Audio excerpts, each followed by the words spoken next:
Welcome to Nurses and Hypochondriacs, Melissa Spiers. Thank you. I'm happy to be here. Oh my gosh, so happy to have you here. I love your serial killer episodes on TikTok, which I think are so much fun. I mean, and then I had a connection to one. How weird is that, right? That And we'll talk is. a little bit about it as we go on. But tell us about yourself, Melissa. How did you get to doing these serial killer episodes on TikTok? You know, it was completely random, and I'm having so much fun. I am in the middle of writing a memoir. I'm actually almost to the end of the first draft. And in the publishing industry right now, which I'm sure you know, there is this huge push for because I'm going the traditional route. You know, I have an agent. I'm going to go to the That's traditional awesome. publishers. I'm not going to do the self-publishing thing. Uh-huh.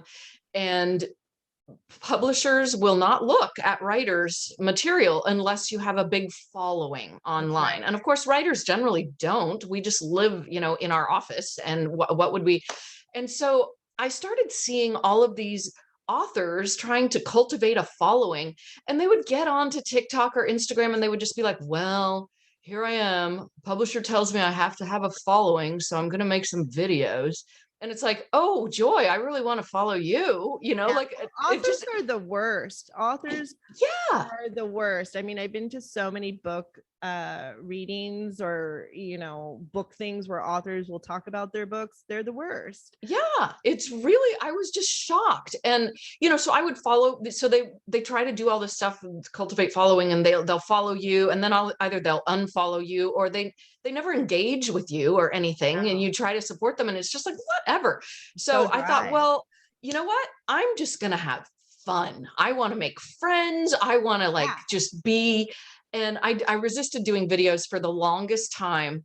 And then I just thought, you know, I'm just going to bust out. And so I mix my vintage clothing with my talking about my memoirs about being raised in a fundamentalist Christian cult, the Seventh-Day Adventist Church. So I talk a lot about, you know, about them.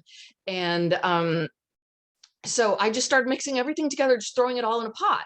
And then so the serial killers, I started looking at how many serial killers were Seventh-Day Adventists, since that's who I speak out against most. And it was shocking how many I found that there were, because the Adventist church is huge. It's like 22 million people, which is actually bigger than the Mormons. But most people in the United States haven't heard of them. They're very secretive, and most of their church membership is outside of the US, because they're just aggressive, vicious, colonizing missionaries, you know. And so their US population is fairly small. Out of that 22 million, I don't even think there are a million in the United States. So to have like 7 or 8 serial killers be Adventist I was like, wow. And so then I just went down this rabbit hole, and I started looking at how many other serial killers had religious backgrounds. And you know, David Koresh is the famous Adventist, you know. Wow. I didn't know he was Adventist.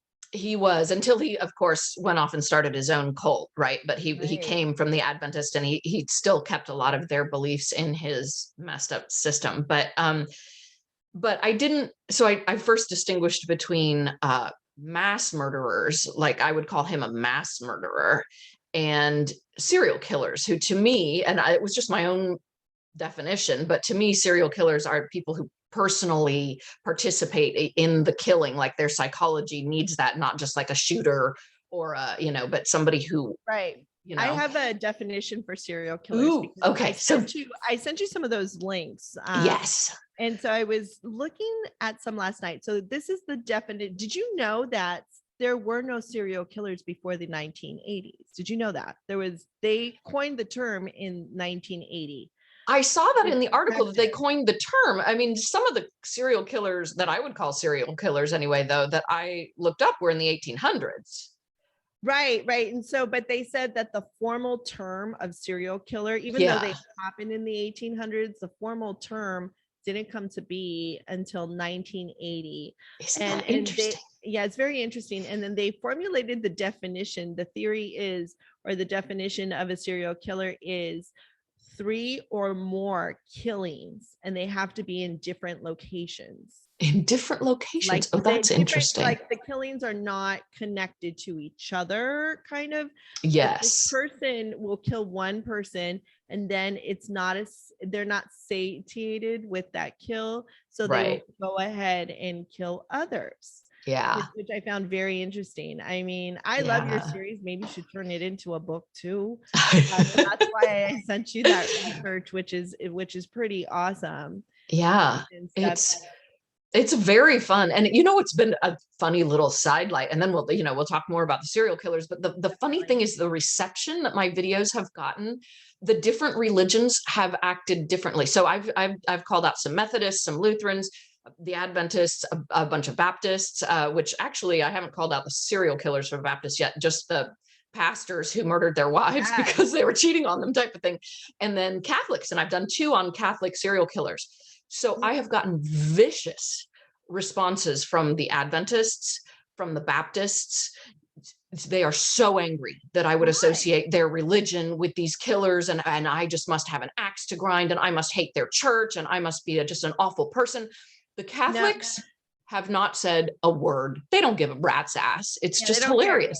Because we're all about persecution. I mean, everything in the Catholic religion is about persecuting people. I mean, look at the whole Spanish, what was it? The Spanish conquistadors that they killed people. I mean, killing people is like normal to the Catholic Inquisition. Yeah. I've been to several. I went to a museum in Peru about the Inquisition. Oh my God. Let's talk about gory, Horrifying. Yeah. They tortured people and killed people, and they're like, well, it's just normal for us. That's what the Catholics think. I mean, in the Catholic religion, they even have cannibalism. And this is when I was in 2nd grade, I was so confused about, well, let's look at this. You're eating the blood and body of Christ. Is that not cannibalism?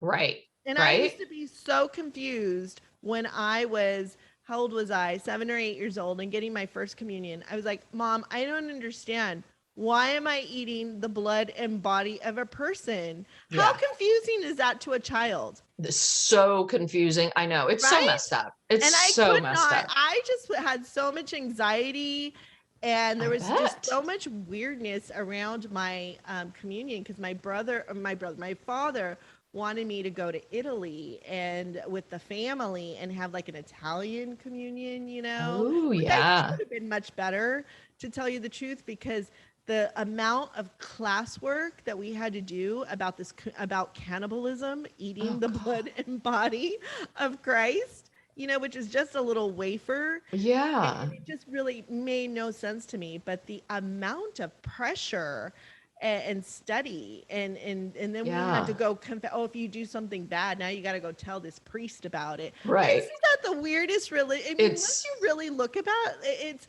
it's a form of control, right, to keep you down. Yeah. And it's like it doesn't even really teach you ethics. No. No, as we're finding out with all of these serial killers who had a massive religious background. Right?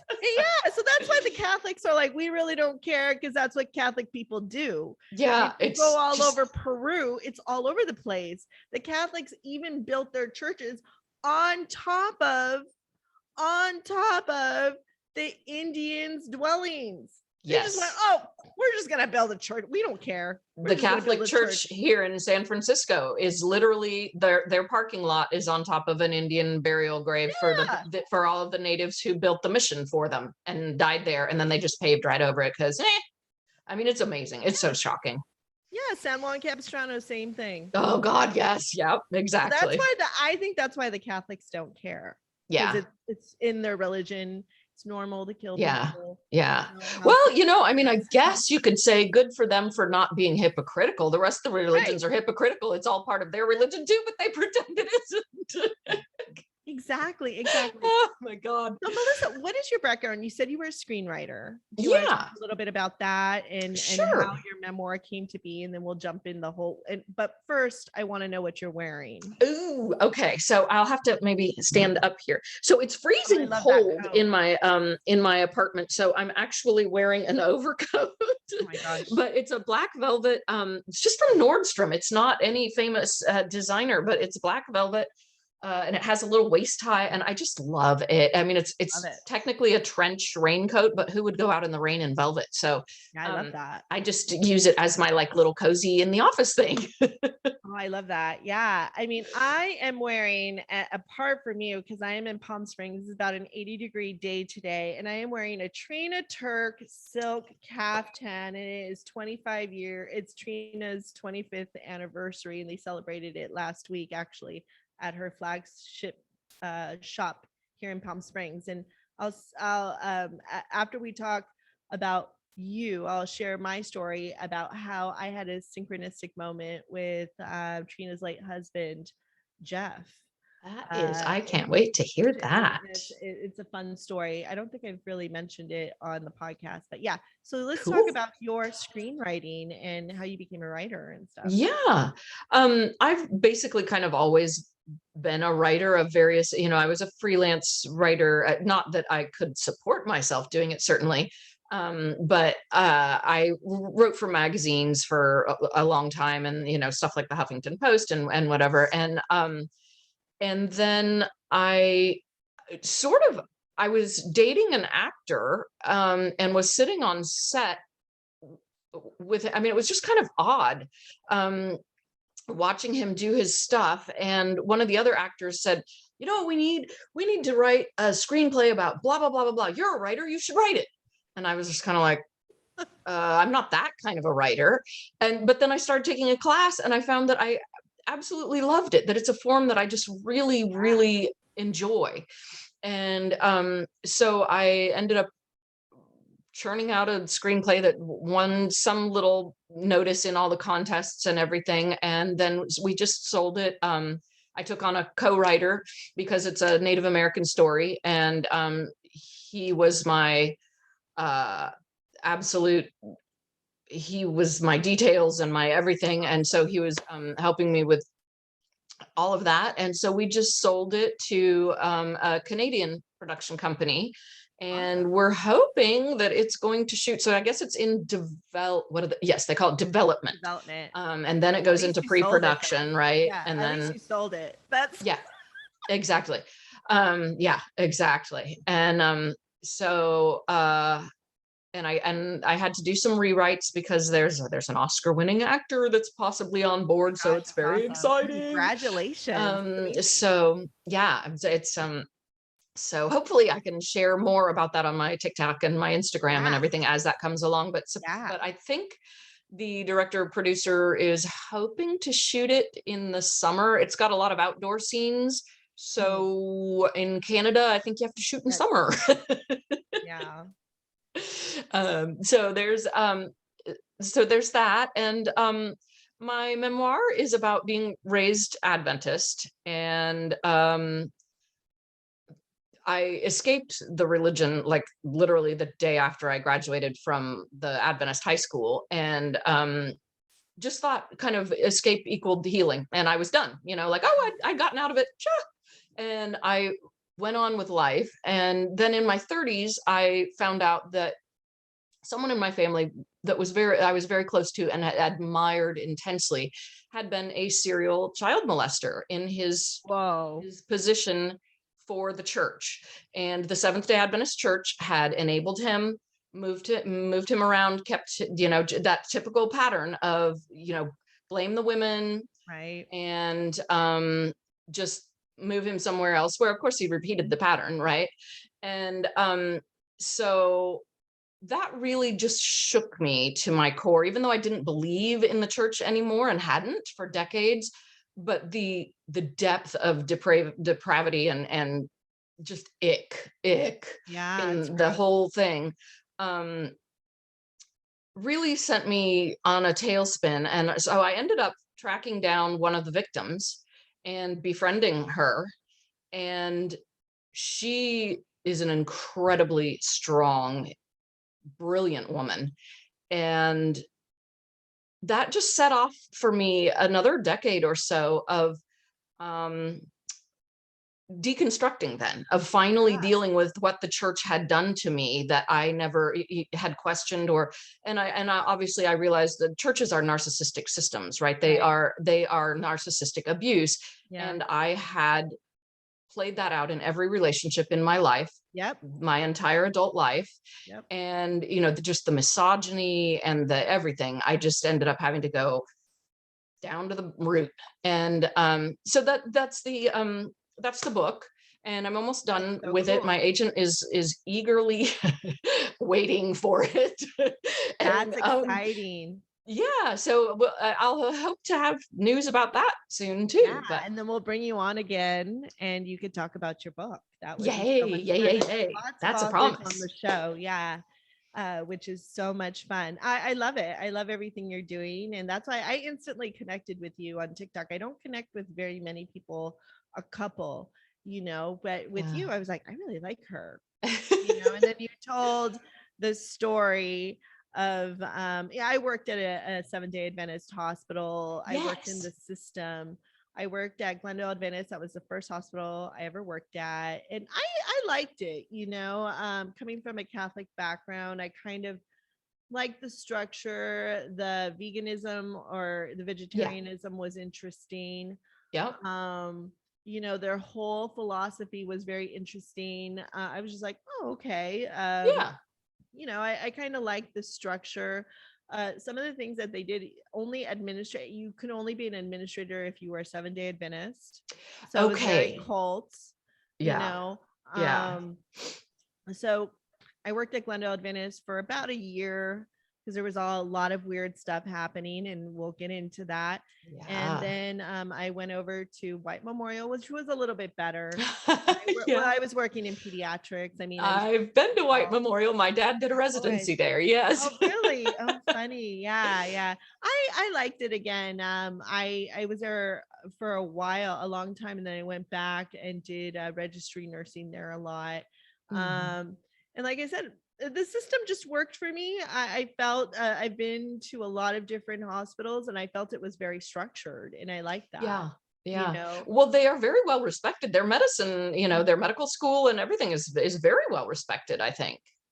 Yeah, I now transfer several patients to Loma Linda. Several of my patients are there, and again, I like the system. I'm okay with it. Apart from a lot of other places who seem very disorganized. Maybe Yeah. because they're too big. Yeah, So maybe. I will have to say, as a healthcare facility, they do have pretty good structure, Yeah. in my opinion. Okay. And I've worked at a lot of different places. Yeah. So, but yeah, so let's get into the serial killer talk. All And so, right. so again, you said you started with the Seventh-Day Adventist. You did it. So let's talk about I them. did. So I need to pull up, I should have had my document of all of them up already, and I don't, so I'll pull it up. But Yeah, go ahead. um, you and I were talking about, what is his name? Ephraim? Oh, Efren Saldivar. Okay, so while you pull up Yes. your document, I'll talk a little bit about Efren Saldivar. So I worked with Efren Saldivar back in Yes. 1997. I was a new grad nurse, so I had just finished my associate's degree in nursing, and I was working on a very busy ortho neuro med surge floor. That's an insane floor. That's like everything under the sun together, which is insanity. And at that time, the nursing ratio law in California was not instituted. So they gave you whatever. So at one point, I was taking care of like 13 patients by Ooh, myself. And yeah. all of them were post-op or had neuro issues or were restrained, and you're giving antibiotics and you're giving pain meds, and it was insanity. And I worked 8 hours, which was equally insane 3 to 11 shift, which is Yeah. the worst shift ever. And I was only like 24, 25 years old. And Yeah. here is this respiratory, and there was a lot of weird stuff happening there at the time. And Yeah. I would ask about it. Like we would have code blues all the time, Yeah. and especially during the holiday season. And I would say, why are so many people dying during the holidays? Why are we having so many code blues? And I remember the charge nurse saying, well, it's because people usually die at the end of the year. Okay. And there's, Okay. she never showed me any peer reviewed research of how that came about to be, but I guess she Yeah. just made it up. But this was happening. Well, in essence, what was happening was this guy, Efren Saldivar, who was a respiratory therapist, was killing these people at that time. Right. And the Amazing. reason why he was killing them Yeah. was there were various reasons. I was just like reading the articles in the LA Times. One was because he needed to lessen the load of his schedule. Okay, Wow. especially during the holidays. So he would just off people. He would give them like a respiratory paralytic, and they would die. Another one that I just read, which is so sad, is if people were whining and crying too much, he would off them. He would kill them. Oh my And this is, I gosh. had not read that before. I was just mortified at reading that. Okay. Oh my gosh. Um, so yeah, and what he said was there. So they likened it in the LA Times. There's a really good article. I'll send it to you, and it's Yeah. written very beautifully. It's written like a story, and they likened it to someone stealing a pack of gum. That's how he felt the crime was. Like he quickly forgot about it. Once he killed one person, he quickly forgot about it. I think Wow. he had DID, dissociative identity disorder, which a lot of these serial killers do.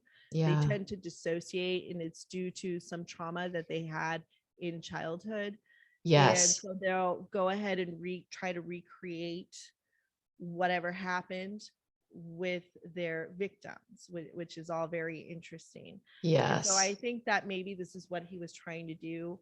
Also, people that went to high school with him said that he was always the goody goody guy, but then wanted to be bad. And Oh, and so interesting. he had, because of probably the Seventh-Day Adventist religion, he had to have these standards all the time, right? Yeah. Of Yeah. being perfect. And so that's really tough. I've dated a lot of men who were submitted to this perfection Yeah. and Yeah. it's really tough. I don't think people realize that, Yeah. they're having a hard time now. For A lot of them sure. have health issues with that because they're like, wait a minute, I'm supposed to be this way, but and I'm just like, who cares, Yeah. um and I've had to break free from that myself, and it's programming, Yeah. like Definitely. you're doing it, and you have to do a lot of reprogramming. I've done hypnotherapy, I've done a lot of self-help work. I've done writing is amazing, as you know, Yeah. to Yeah. kind of reprogram all of that. But with Efren, what I found very interesting was, so I think he confessed to his father, and his father told him to. I mean, they had a tip off out of someone. The respiratory therapists knew. People knew that he was going to. Yeah. Because I think you and I talked about this before, that it was kind of being covered up. Like Yeah, the administrators were covering up. His yeah. coworkers knew that this is what he would do. And like people would just die spontaneously. And so, I was just reading an article where two respiratory therapists at that time had gone off on their break, or it was out of work, and they were just talking, like shooting the shit. Yeah. And they were talking about the patient who just had died. And he's like, oh, well, don't you know about Efren and his magic syringe? Oh my God. Holy This cow. guy is killing people and you don't say anything? Oh my gosh. Do That's you just, see? Oh, well, who cares? Well, we know that and then some of the other respiratory therapists were doing it too. Yes. Like it's so oh my God. I mean, I remember working with this guy. He was so weird. And I go, that Yeah. guy is weird. He's creepy. He gives me a weird vibe. And they're like, oh no, he's okay. He's so nice. You Oh my know? God. And Oh, and I was just like, what? This happens to me a lot. So I am psychic, I like I said, I I was dyslexic as a kid, and I've now developed this power of seeing patterns, seeing Yeah. synchronicities, and they happen a lot. And I will see things that other people don't. I Yeah. can put together things that other people don't, and I'm like, for years, I was like, why doesn't this person see what I'm seeing? And Yeah. I've talked to many people. I mean, this podcast has been pivotal with that as well. And finding out my superpower, Yeah. Yeah, for sure. but it's true, and this happens a lot in my life where I'll be like, I'll have a neighbor, they're acting weird, they're a renter, and I'll be like, that something's wrong with this person, something's wrong. And then I'll even call the owner. I go, I think you need to look at, oh, well, they're fine. And they're saying that you're the troublemaker. Okay. Yeah. Go find out. They're selling drugs out of there. They've destroyed their unit. They're not paying rent now for over 6 months. Okay. They can't get them out of the house. Oh yeah. Who do you believe now? Yeah. I'm Yeah. not gonna go just say something about someone just because. I don't have time for that. I get a weird vibe, and the vibe does not go away. So with Efren, when he went to court, so I think there was a tip off, and then his father had said that he needed to, turn himself in. So he went. Yeah. The police officers went ahead, or the detectives interviewed him without an attorney, so he confessed to several of them. So he killed like over 100, right? Yeah. At a couple, like at 3 different hospitals, I believe, or more. Yes. And it was about 50 at Glendale Adventist. So he went to court, and guess who his judge was? Oh Judge no. Lance Ito. Oh. Judge Lance Ito. Who's he famous for? Here's the connection now. O.J. Simpson. So he let O.J. Simpson go, right? He went scot-free. Who knows what the true story is with that, right? Yeah. So with Efren, he was almost going to go scot-free too. No way. On there. He was going to let him go scot-free. The only reason, so what was happening was, first of all, the detectives took his testimony without a judge being there, without an attorney. An attorney. Yeah. Right? So then when the attorney was there, the testimony was different, right? Because he dissociates. So right. He doesn't remember. When you dissociate, I've done so much research into DID. It's very fascinating. You get an amnesia. Like you don't remember. Yeah. All right. And so now it was very interesting. So that's what was going on with the testimony. The only reason why he was convicted was because one of his victims was still alive. Oh. Whoops. What happened? Yeah. So that's the only reason why he went to prison. Wow. Or it says, I'll send you the article. It says Judge Lancito was about to let him go. So I wonder, I'm sure Judge Lancito has a pattern of just letting serial killers or murderers go. Good grief. Isn't that weird? I mean, he's retired now, but yeah. Let's connect the dots there. Wow. Wow. I'm going to send you that article. It's really definitely. So that's my whole story. And I even had a patient. I remember on one night I had 16 or 13 patients. Was admitting a patient. This one guy, he wasn't doing so great. He was doing okay, and I had called my charge nurse, and I had called the shift supervisor, and they were aware. I kept charting. We were trying to get him off to an ICU unit, but everything was packed. And then there was the respiratory. This is what I remember about that case. The respiratory therapist had gone in, and the guy was dead after. I remember I was admitting a patient. I was going to put that guy in the ICU, I got a bed finally. I was admitting another patient. I had 13 patients, mind you, all adults, very, very heavy. And the transfer guy comes over to me and he says, "Your patient's dead." And I was like, "What?" Good grief. And I go there, and the guy was like, dead in his bed. And I was like, how did this guy die? What? The respiratory therapist was just there.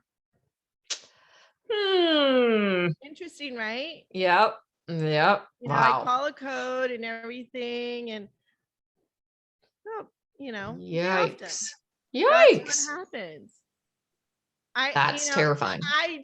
The light bulb went off in my head. You don't know, I had massive PTSD. I was only 25 years old. That was the first patient that actually died that way. And Yeah. I kept having these weird dreams because the guy was Italian. Mm, He was in his 80s. He was an obese yeah. man. And I kept having dreams that he was on the side of my bed going, "Why did you let me die?" And I was like, Oh "I didn't God. die." Oh God, you poor Right? thing.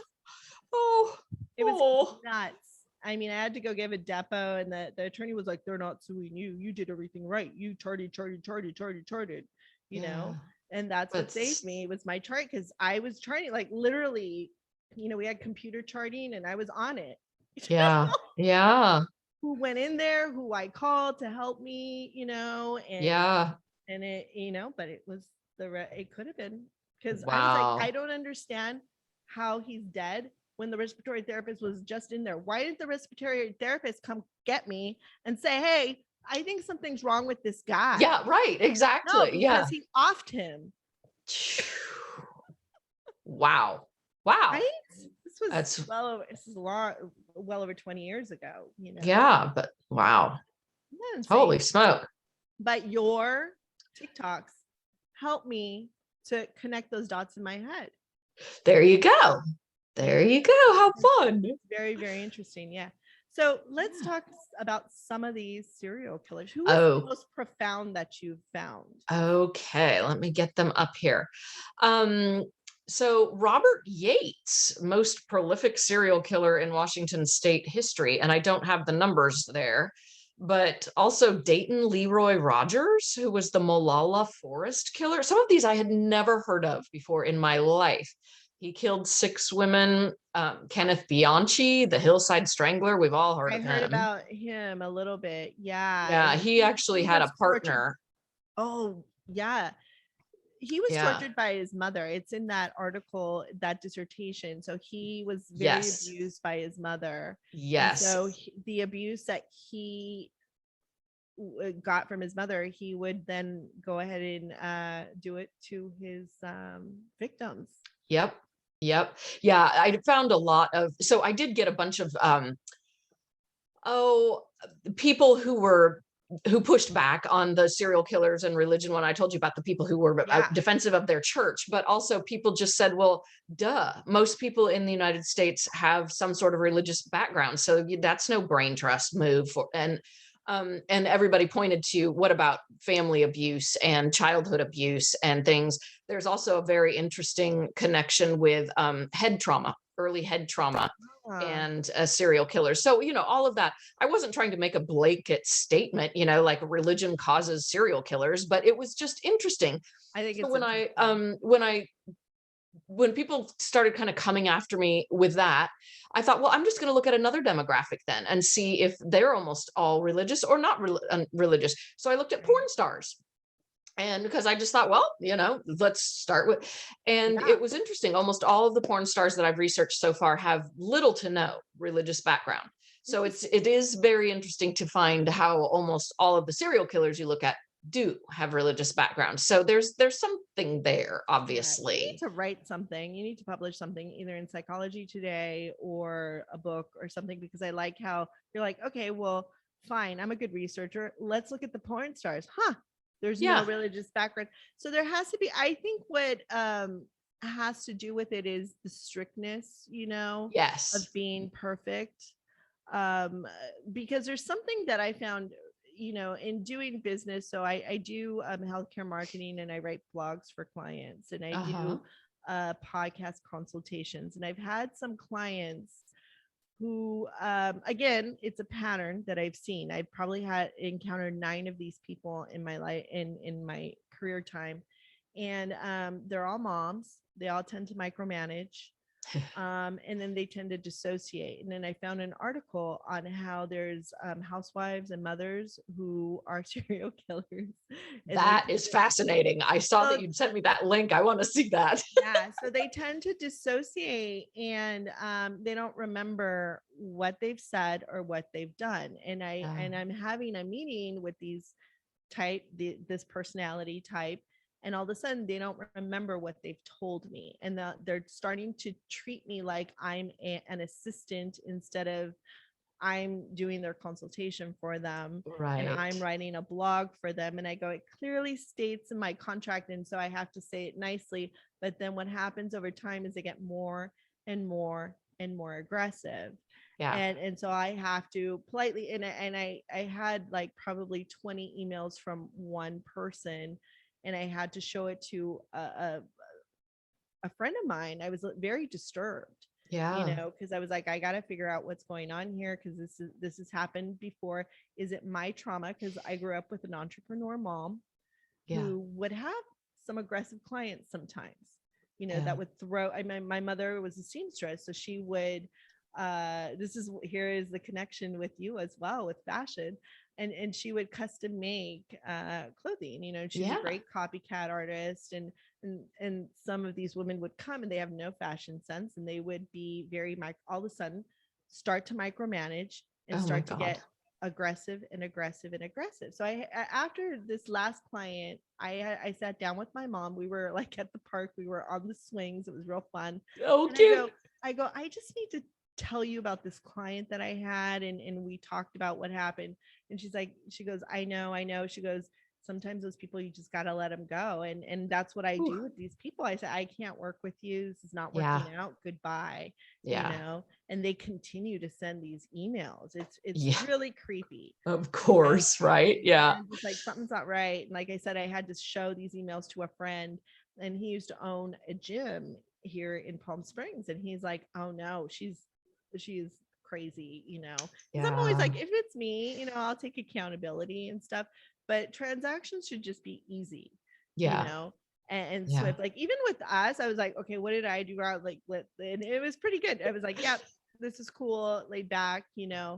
not sending you 500 text messages or emails like, why are you, what do you do? Because these women want to be perfect, and there's somewhere inside Yeah. of them, like they've had some type of imperfection within themselves, Yeah. that they're trying to correct. Or maybe they grew up in a lot of these women, I can tell some of them were from the South, Yeah. and so I think they grew up with very strict upbringings, Yeah. to be ultra perfect. Yep. So they don't, and so these micromanaging moms, what I read, which is very interesting, they want their children to be perfect, because Oh my if God. Yeah. children are imperfect, well, it's going to reflect badly on them. Yeah. So they start doing this with people, but it's an unconscious thing. And I was like, this is so fast. I'm going to write about it. It's so fascinating. Yeah. Yeah. And stuff. But I just was like, it's real interesting that I came up with. But yeah. Yeah. For So, sure. For sure. Mm. so the Hillside Strangler, like, what did he do? I mean, I didn't read too much about him. I know that one. I wish I had on some of these. I took good notes, and on him, for some reason, I didn't. I just have that he had a partner, and they were there in LA, I believe, and Wow. they were very twisted. They would abduct women. I believe that this is that they had a police car that they had bought at auction or Oh my something, and they gosh. dressed up like police, and they would pull women over or collect them for and young women who just believed them and didn't and would get in the car, and they would tell them that they made some sort of crime, and then they would Oh my just God. it was torture, and I mean just evil stuff. That's so crazy. Yeah. So let's talk about the Baptists. Yes. So that was a funny one. So people started writing to me after I'd done the Seventh-Day Adventists, and I'd done the Catholics, a couple series on the Catholics, and people kept writing and saying, do the Southern Baptists, do the Southern Baptists. And I was like, wow, okay, there must be something here that I don't know about. So I started looking, and I actually couldn't find, I don't know that I've found any. There are a couple of serial killers who were designated as Baptist, but I don't know. I couldn't figure out the Southern versus the regular Baptist. So, but what I did find was literally just a 5-minute Google search. Like I didn't even have to go to page 2 on Google. I found at least half a dozen Southern Baptist pastors who were involved in crimes, mostly over infidelity. Most of them were killing their wives so that they could go off with their lover. Hmm. Occasionally, they were killing men that they suspected their wives of cheating with. And I found one pastor's wife who actually killed the pastor because she was having an affair. But overwhelmingly, it was these pastors killing their wives. There was one which I haven't done a video about. Let me pull this up. I haven't done this video, or I haven't posted this video yet. Cool. But there is a guy, Pastor Tracy Burleson from Texas. He and his son were having an affair with the same woman. And so he paid the son to kill his wife, which was the son's stepmother.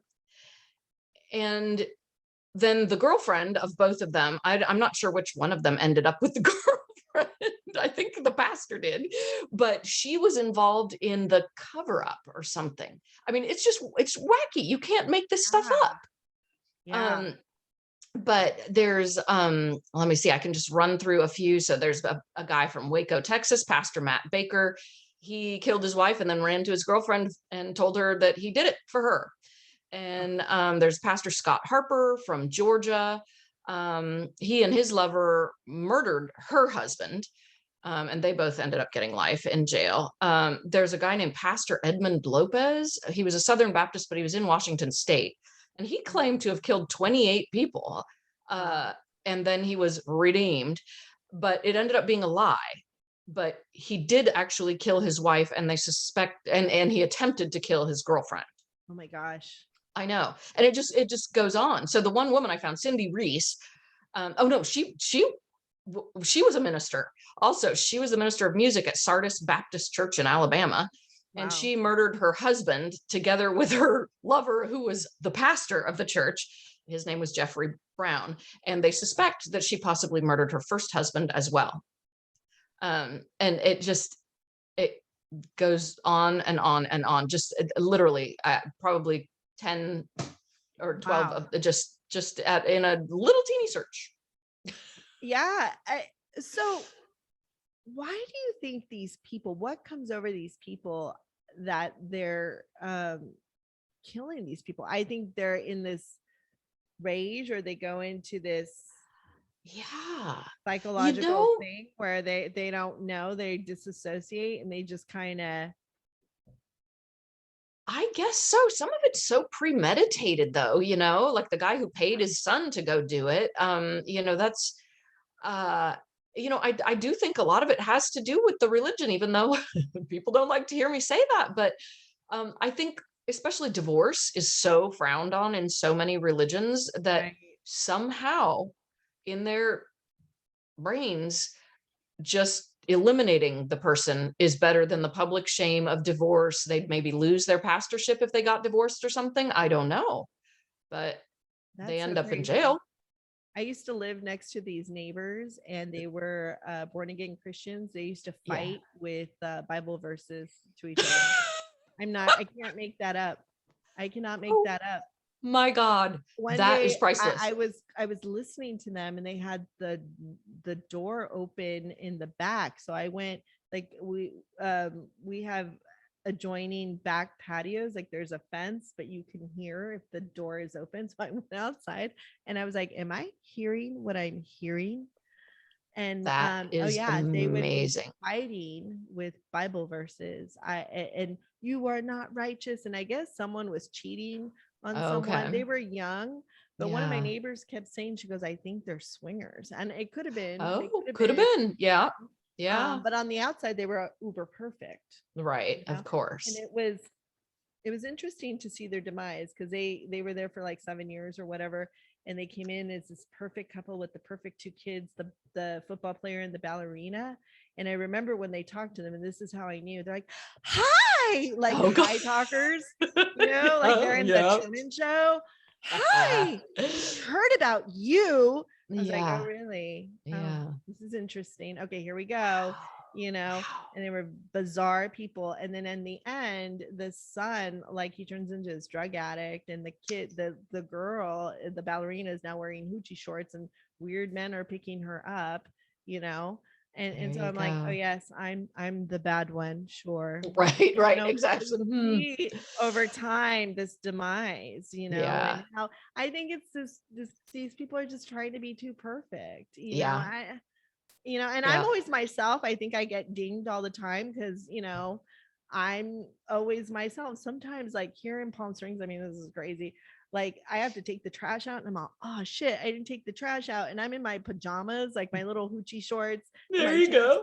tops. And I'm just like going out and dumping the trash and then running back inside. Nobody cares, Yeah, you know? yeah, yeah. No, totally, My totally. neighbors are the most awesomest people around, and nobody Yep. cares. And nobody's like, Ursilia, I saw you with your underwear on running Yeah. out for the trash. No, they're like, oh, there goes Ursilia again. Right, exactly. Forgot to take out the trash. Totally. And Yeah. it's but nobody says it because I'll do it on purpose. I'm like, wonder if anybody's gonna say nobody cares, Nobody cares. I know. you know? Yeah. And I'll It's just, yeah, it's pretty interesting, yeah. but in certain areas, like my other home, people will point weird shit out. They're like, you're so lucky you don't have children. You're so like, or look at you and your career. And I'm like, what? What? Yeah. Yeah. People's Yeah, jealousies or whatever are very, very odd. bizarre, Yeah. and it's just because they can't be who their true self, Yeah. Yeah. That's a good analysis. Yeah. For so sure. that's my opinion. So let's Yep. talk about some of the synchronicities you've been having, because you mentioned a little bit you were seeing Yeah. numbers. Yeah. I do.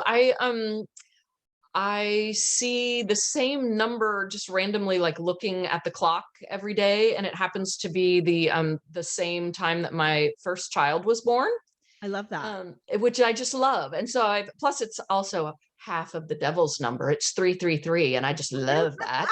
So because Well, of that's course actually a I good 333 is actually a good number because law of oh threes, yes, happens in yeah, threes. yep, And I teach that in my storytelling class, like the oh whole law of threes and stuff. So that yes. there's something to that, I just with love it. I've just totally taken to the number now, and just it speaks to me somehow, and I yeah. and I see it Oh my everywhere. God, I I see just it. saw 1222 right now. 122 1222 Oh, on my there you clock. go. Yes, very interesting. There you go. Yeah. As we're talking about sync. So yeah, so Yeah. syncs are, again, I mentioned a little bit, your conscious and your subconscious mind lining up to bring your manifestation in, and you can really work on that, and it enhances your telepathic skills as well, right? Okay. Yeah. So like you being on this show is no coincidence, because you were already starting to do these serial killer Right. TikToks, and now Yeah. you're doing it on my podcast. And who knows? I got the download that I think you should do a YouTube series Oh, interesting. and getting more in detail. And I love the fashion. And this is what I'm gonna do. You remember, like Elvira, Mistress of the Dark? Yes. So kind of like that. But Elvira is a bite. And after, I used to love Elvira when I was younger.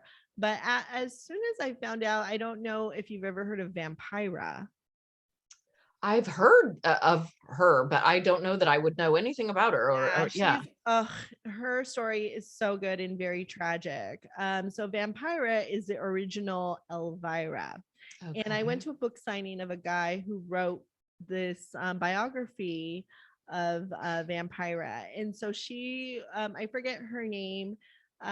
Sh I don't know if she's an immigrant or the daughter of immigrant parents, but what she did, because it was like, I think in the 1950s, she would put meat tenderizer on her waist to get that hourglass very, very small. And she would just Wow. really saran wrap and tighten her waist. So if you look at her waist, she got it to Yeah. look like that. And so Wow. it's really interesting. So she has a very, very slim waist, and then the Yeah. bigger hips, right?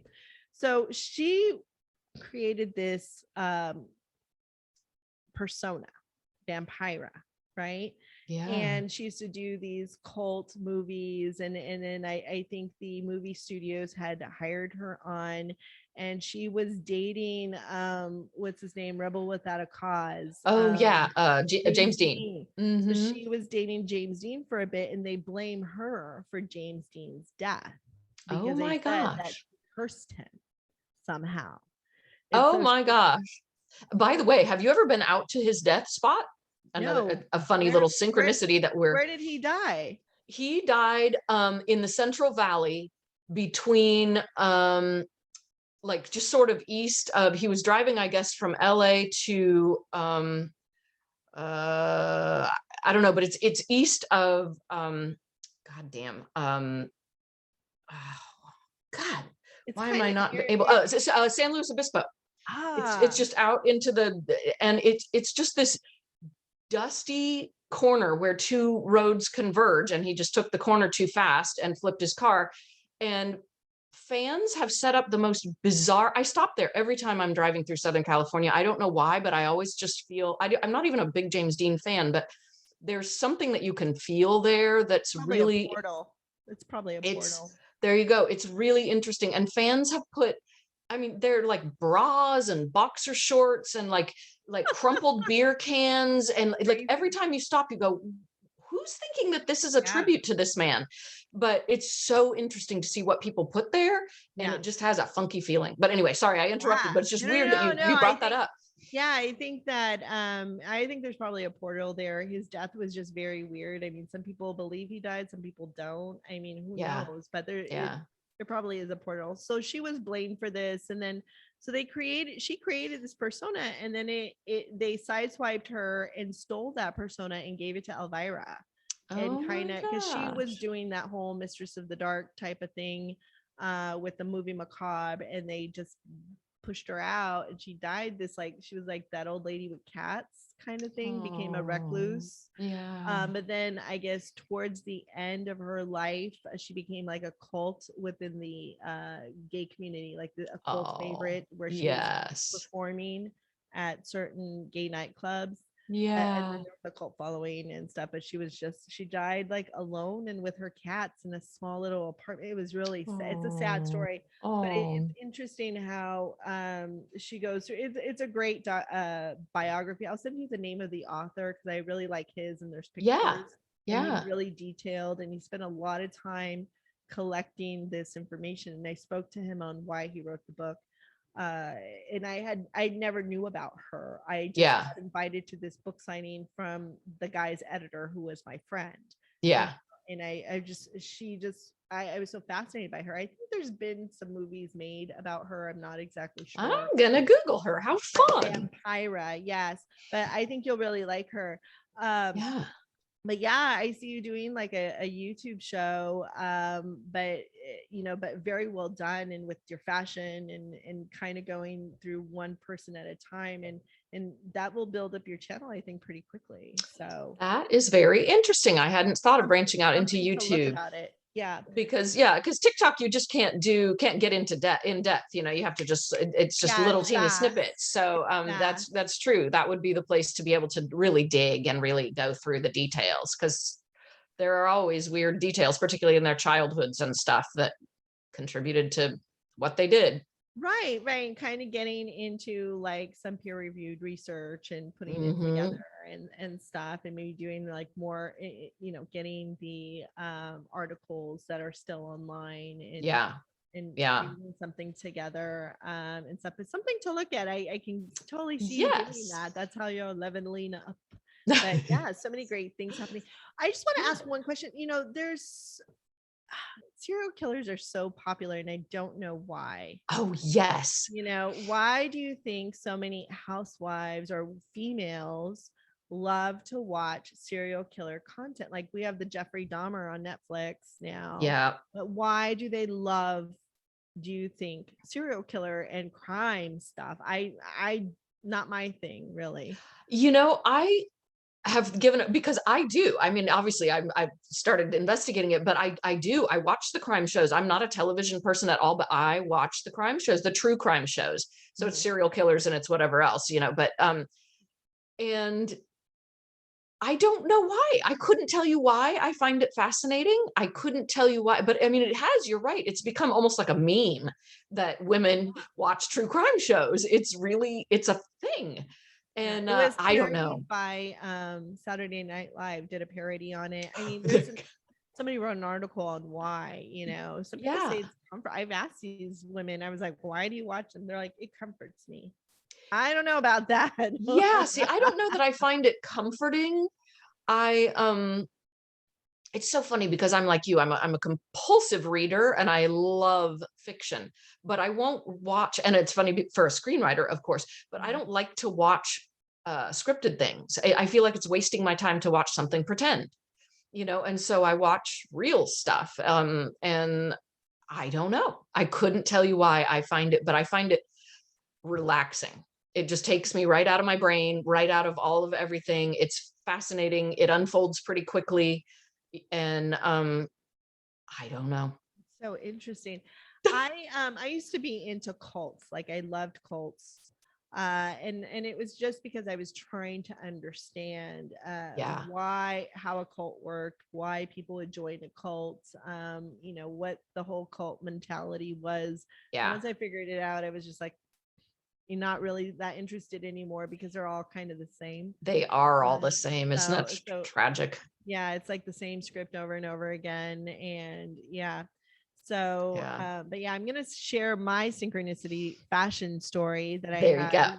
had with Trina Turk's husband. So, a few years ago, Trina Turk's husband was a photographer. I think his name is Jeff, and he used to have like the most awesomest Instagram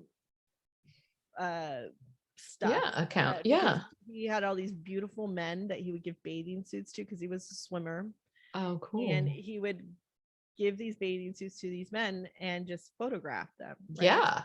Very beautiful. And he was like he did he did surfing, he did body surfing, right? So he Yeah. was out the beach a lot, and was had a swim club, went to a swim club and stuff. So Yeah.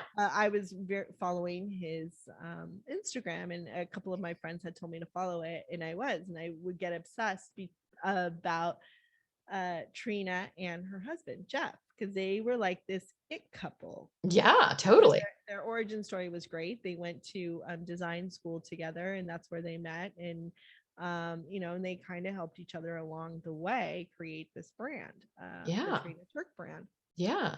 And and I was like, oh, and so they also have these mid-century modern homes in Los Angeles and here in Palm Springs, and they had these parties. I was like, oh, I was always trying to get invited to these Right. parties. Yeah. There were these, followers of them and stuff. And I guess you could say it's kind of like a cult. And I was like, oh, I so want to go. They just look like so cool, and they wear Yeah. cool fashion, and they're, and so one day I was doing a podcast. This was a couple of years ago in Pasadena, and I couldn't get into the location I needed to go to. And I parked across the street from this park, and I didn't know why I was where I was. And Yeah. my guest didn't show up. And then my other guest Oh, couldn't make it. We were going to Zoom her in, and it just became very weird. And I see this man across the street. Well, this is how the story goes. Before this, I had gone on a date with the guy, and he asked me, well, what is it that what's your ultimate like relationship look like? And I go, oh, I want to be this power couple. Like, and I showed him the picture of like Trina Turk and her husband, Jeff. yeah. I want to be like them. And I go, they just look so cool. And he looked at the picture. He's like, oh yeah, they do look. I want to be their friend too. I go, I want it. This is what I want in my relationship. I want that awesome, cool man, Yeah. and that we're just going to be this cool power couple with. And so, and then again, a couple days after this date, I end up going to, doing this podcast. And it was just weird. It was in a weird place in Pasadena, and it was across the street from a park. And I see this man walking across the street, and he's wearing these Argyle type pants. Yeah. He's very tall, and he has a beard. He's wearing these Coke bottle glasses, these huge funky glasses that he used to wear. And he was carrying a lamp. And I was like, that guy looks familiar. I'm going to follow him. And I start following him. and he goes, and all of a sudden he ends up at a photo shoot. There's a photo shoot going on, and I'm Oh like, my gosh. it's Mr. Turk. Yeah. Because that's his line. They have a male line, and it's called Yeah. Mr. Turk, and Oh my God. it Yeah. was him. I had That's I had manifested Mr. Turk. I was just there like, you go. and then That's amazing. so a few friends had known the story, and we had watched his Instagram and stuff. And a couple months after that incident, he ends up dying in Hawaii. And he was 55 years old. He broke his Oh. spine. It's so sad. Oh my gosh. Yeah. Oh my gosh. He was body surfing and he broke his spine. Yeah, but it was such a neat story, because then my friend was like, "Did you hear what happened to Mr. Trey?" It was like as if he was our friend. Right. Yeah. Like we knew him, you know. Oh. It was just horrible. And I remember at the store they had one of the mannequins all dressed in black too. It's just, I mean, I was just beside myself with all of that and how that sync all happened. And I was just thinking, oh, so wild. A lot of times it's like it's a screenplay that's happening and unfolding, you know, just like in Stranger Than Fiction, which is one of my favorite movies, and I teach from Stranger Than Fiction, how your life just kind of unfolds with those things. So Yeah. Yeah. That is cool. cool. Well, I can't wait until your book comes out. We'll definitely have you back talking Would about purity culture, which yes. that's a whole other story there. And everybody Yep. gets more into that. Anything you'd like to add? Where can people find you on TikTok? Yeah, I am on TikTok as the Glory Hole with a WHOLE, and it's just all run together. And then on Instagram, I am the .glory.hole. And Awesome. again, WHOLE. And so all of my little updates and everything will be there. Cool. Well, so amazing to have you on, Melissa. And like I said, I look forward to having you on again and reading your book. Thank you so much. I will be here. All right. Thank you. Thanks. Until next time, nurses. All right. Contacts.